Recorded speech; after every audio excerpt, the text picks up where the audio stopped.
അല്ലാഹു സുബ്ഹാനഹു വ തആല പലർക്കും നിഅമത്തുകൾ നൽകിയതായ നിഅമത്തുകളെ നോക്കിയിട്ട് അവർക്ക് അത്രയും വലിയ നിഅമത്തുകൾ നൽകിയല്ലോ എന്ന രൂപത്തിലുള്ള ചിന്താഗതി നമ്മളിൽ ഉടലെടുക്കാൻ പാടുള്ളതല്ല.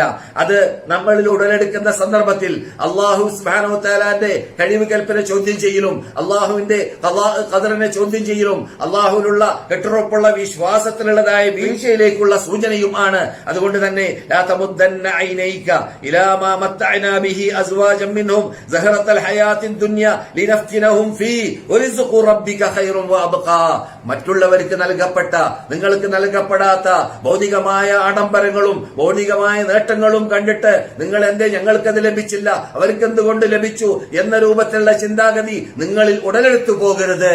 അത് ഭൗതിക നേട്ടങ്ങളായിട്ട് മാത്രം നാം നൽകുന്നതായ ഒരു ഭാഗമാണ്. അത് റിസ്ഖു റബ്ബിക, ഒരു പക്ഷേ അവർക്ക് അത് കൊടുക്കാറുള്ളത് ലിനഫ്തിനഹും ഫീ, അവരെ പരിശോധിക്കാൻ വേണ്ടിയാണ്.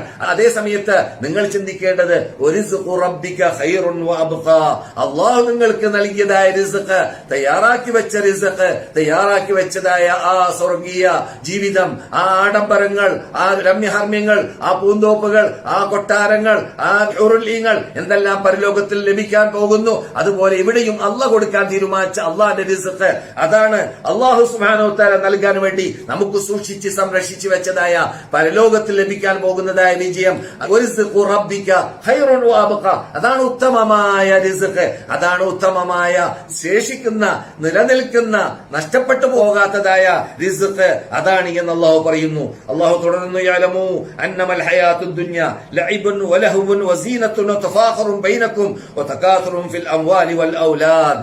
ഈ ഭൂമിയിലുള്ള ഈ നശ്വര ലോകത്തോടുള്ളതായ നമ്മുടെ സമീപനം എങ്ങനെയായിരിക്കണം എന്ന് ഈ ആയത്ത് നമ്മോട് പഠിപ്പിക്കുന്നു. നിങ്ങൾ അറിയുക, ഈ ഭൗതിക ജീവിതം അത് കളിയും ആഡംബരങ്ങളും ഭംഗിയും അതുപോലെ തന്നെ അങ്ങുമിങ്ങും മത്സരിക്കലും അങ്ങുമിങ്ങും തഫാഖുർ, എനിക്ക് ഇത്ര കെട്ടിടമുണ്ടല്ലോ, എനിക്ക് ഇത്ര കാറുണ്ടല്ലോ, എനിക്ക് ഇത്ര സമ്പാദ്യമുണ്ടല്ലോ എന്ന രൂപത്തിൽ അങ്ങുമിങ്ങും ഫഖർ നടിക്കുക, അങ്ങനെയുള്ള ആ ഫഖർ നടിക്കുക എന്നതായ അഭിമാനം പറയുക എന്നതായ ആ ജീവിത ശൈലി ദുനിയവിയായ ജീവിതത്തിന്റെ കോലമാണ്. അത് ഇവിടെ വെച്ചിട്ട് ചെയ്യുക എന്നത് യഥാർത്ഥത്തിൽ നാം കാണുന്നതായ ദുനിയാവിന് അള്ളാഹു വില വെക്കാത്ത ദുനിയാവിന്റെ നിലപാടാണ്. ആ ദുനിയാവിനെ കുറിച്ച് നാം അങ്ങനെ മനസ്സിലാക്കണം. ഈ ദുനിയാവ് അലമോ അന്നമൽ ഹയാത്തുദ് ദുനിയ ലഇബുൻ വലഹുൻ വസീനത്തുൻ വതഫാഖറുൻ ബൈനക്കും വതകാതുറുൻ ഫിൽ അംവാലി വൽ ഔലാദ്. നിങ്ങൾ ഇവിടെ കുറച്ച് കുട്ടികൾ ഉണ്ടായിരിക്കും, കുറച്ച് സന്താനങ്ങൾ ഉണ്ടായിരിക്കും, കുറച്ച് ഭാര്യമാരുണ്ടായിരിക്കും, കുറച്ച് നേട്ടങ്ങളും സമ്പാദ്യങ്ങളും ഉണ്ടായിരിക്കും.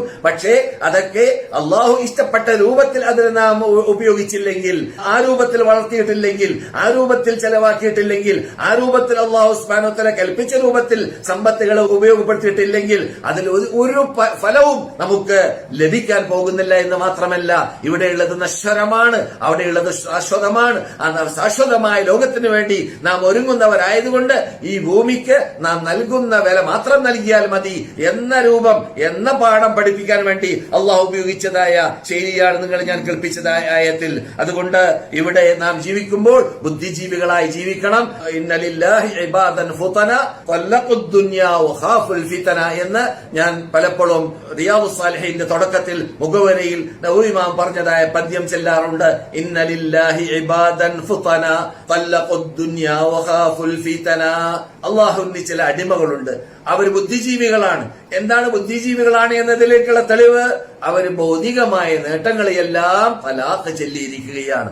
തല്ലഖുദ് ദുനിയ എന്ത് കാരണത്താൽ? വഖാഫുൽ ഫിതന, അതിലൂടെ ഫിതന വന്നു പോകും, അപകടത്തിൽപ്പെട്ടു പോകും എന്നത് ഭയപ്പെട്ടുകൊണ്ട് നദറു ഫീഹാ വലമ്മ ആലിമു അന്നഹാ ലൈസത് ലിഹയ്യിൻ വതന, അവർ ശരിക്ക് ചിന്തിച്ചു, ശരിക്ക് ഗവേഷണം ചെയ്തു, ശരിക്ക് പഠനം നടത്തി. അപ്പോൾ അവർക്ക് മനസ്സിലാക്കാൻ സാധിച്ച് ഇത് നശ്വര ലോകമാണ്. അപ്പോൾ ഈ നശ്വര ലോകത്തിൽ ഭദ്രമായ ഒരു വീടുണ്ടാവുക, ഒരു കല്യാണം കഴിക്കുക, കുട്ടികൾ ഉണ്ടാവുക, അതൊക്കെ ഉണ്ടായിക്കോട്ടെ. പക്ഷെ അത് നമ്മുടെ യഥാർത്ഥ ലക്ഷ്യമല്ല. അത് നാം ഇവിടെ നിന്ന് പരലോക ജീവിതത്തിലേക്ക് പോകാനുള്ളതായ ഒരു മാധ്യമം മാത്രമാണ്, ഒരു പാലം മാത്രമാണ് എന്ന രൂപത്തിലാണ് അവർ മനസ്സിലാക്കി വെച്ചത്. നദറു ഫീഹാ വലമ്മ അലിമു അന്നഹാ ലൈസത് ലിഹയ്യിൻ വതന ജഅലുഹാ ലുജ്ജതൻ വത്തഖദു സാലിഹൽ അമാലി ഫീഹാ സുഫ്ന. ഈ ദുനിയാവിനെ ഒരു നദിയാക്കി കാണുകയും എന്നിട്ട് സാലിഹായ സാലിഹായ സൽക്കർമ്മങ്ങൾ ആ നദിയിൽ കൂടി വിട്ടുകടക്കാനുള്ളതായ ആ കപ്പലാക്കി മാറ്റുകയും ചെയ്തു എന്ന് കവി പറഞ്ഞതുപോലെ ഇന്ന് മക്ക ഇമാമ് നമ്മളോട് സൂചിപ്പിച്ച വിഷയമാകുന്ന ദുനിയാവിനെ കുറിച്ച് നാം മനസ്സിലാക്കേണ്ട ശൈലി അത്രമാത്രമാണ്. എന്തിനു വേണ്ടി? നാം ഇവിടെ ജീവിക്കുന്നത് ഇവിടെ ജീവിക്കാൻ വേണ്ടിയല്ല, നാം ഇവിടെ ജീവിക്കുന്നത് പരലോകത്തിലേക്ക് ജീവിക്കാൻ വേണ്ടിയാണ്. അള്ളാഹു നമ്മെ തൽക്കാലമായി ഇവിടെ ജീവിക്കാൻ വേണ്ടിയാണ് സൃഷ്ടിച്ചത്, സ്ഥിരമായി ജീവിക്കാൻ വേണ്ടിയല്ല. അതുകൊണ്ട് ഇവിടെ ഉള്ളതെല്ലാം നശ്വരമാണ് എന്നത് നമ്മുടെ ജീവിതം കുറിക്കുന്നു, നമ്മുടെ വയസ്സ് കുറിക്കുന്നു, നമ്മുടെ അയസ് കുറിക്കുന്നു, നമുക്ക് വരുന്ന രോഗം കുറിക്കുന്നു, നാം കഴിക്കുന്ന ഭക്ഷണം കുറിക്കുന്നു. എല്ലാം നമ്മളോട് ഓതിക്കൊണ്ടേയിരിക്കുന്നു. നീ ഇതിനോടൊക്കെ വിടവാങ്ങേണ്ടി വരുന്നു, വിടവാങ്ങേണ്ടവനാണ്, വിടവാങ്ങിക്കൊണ്ടേയിരിക്കുന്നു എന്നത് കുറിച്ചുകൊണ്ടേയിരിക്കുന്നു എന്നത് മനസ്സിലാക്കി ജീവിക്കുന്നവൻ അവനാണ് ബുദ്ധിജീവി, അവനാണ് ബുദ്ധിശാലി എന്നതാണ് മക്ക ഇമാം ഇന്ന് സംസാരിച്ച സംസാരത്തിന്റെ ഷോർട്ടായ ഭാഗം.